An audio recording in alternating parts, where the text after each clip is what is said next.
So a couple of quick matters. So all the content you've seen over the last couple of days will be available online on a rolling basis over the next couple of weeks, whether it's the montages, the lectures, notes, presentations, all of these things will be available to you. They'll be available on our website called www.entrepreneurship.org/emed. We'll also email you that link, so if you can't remember it, don't worry about it. We're also going to be relaunching the website and give it a facelift probably a month's time, and you'll see a lot of that content, but just accessible in a more intuitive fashion in terms of what's a specific question and where can I find the answer. When I first started yesterday, yesterday, I described to you my hope for this event, and I'm just hoping you can help me see if we met those objectives. So one of my hopes was that we gave you a better appreciation of the road ahead, of the journey ahead.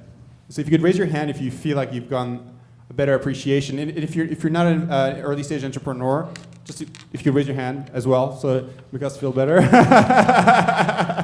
But just gonna say, do you feel like you have a better, healthier appreciation of what it's going to take for you to get to the finish line? All right. I mean, don't have to make me feel good. It's fine. All right. So it's pretty good. The other thing I said is I wanted you to enable you to have have conversations at a higher level with your peers and the leaders in your community. Could you raise your hands if you feel you've gotten that from this meeting? Okay. And then the final question was my biggest hope. Is there anyone that you have met over this last couple of days that you intend on keeping in touch with? So please raise your hand if that's the case. All right, that was my main objective, so I feel very good. So thank you. One thing I wanted to acknowledge is our sponsors, because it's quite complex to put an event like this together, a lot of different people in different worlds. And so I want to thank our friends at Stanford Biodesign, UC's QB3, MIT's Hacking Medicine, and Rock Health. So thank you so much for all your help.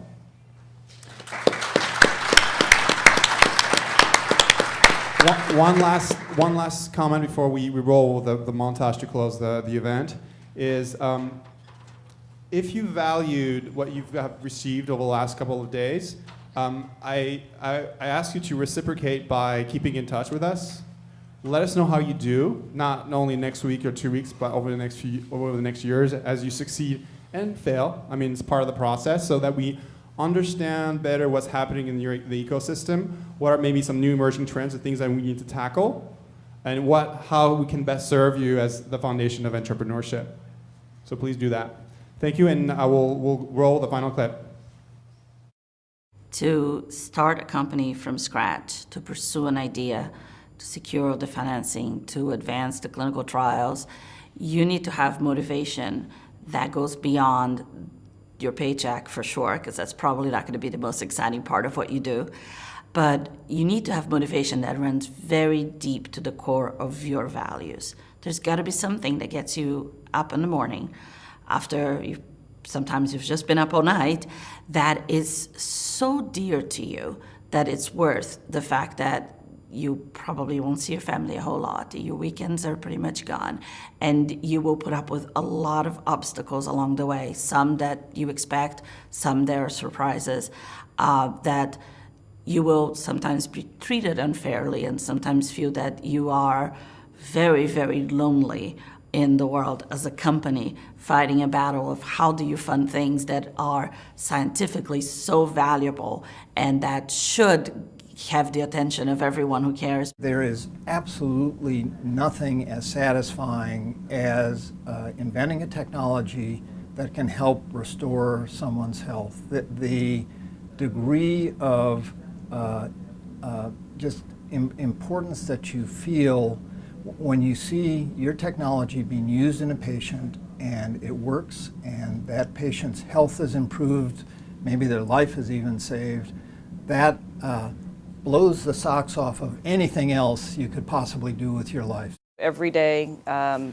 what we do is all about the patient. And as long as I can feel that and feel like we're making a difference, that's hope. And I've always been one to say hope's not a plan, but hope is important. As you move along, knowing that we've got the tools, knowing that we have the smarts, knowing that we'll have the resources, I think that we're going to be making a huge difference in the next decade in how we treat disease.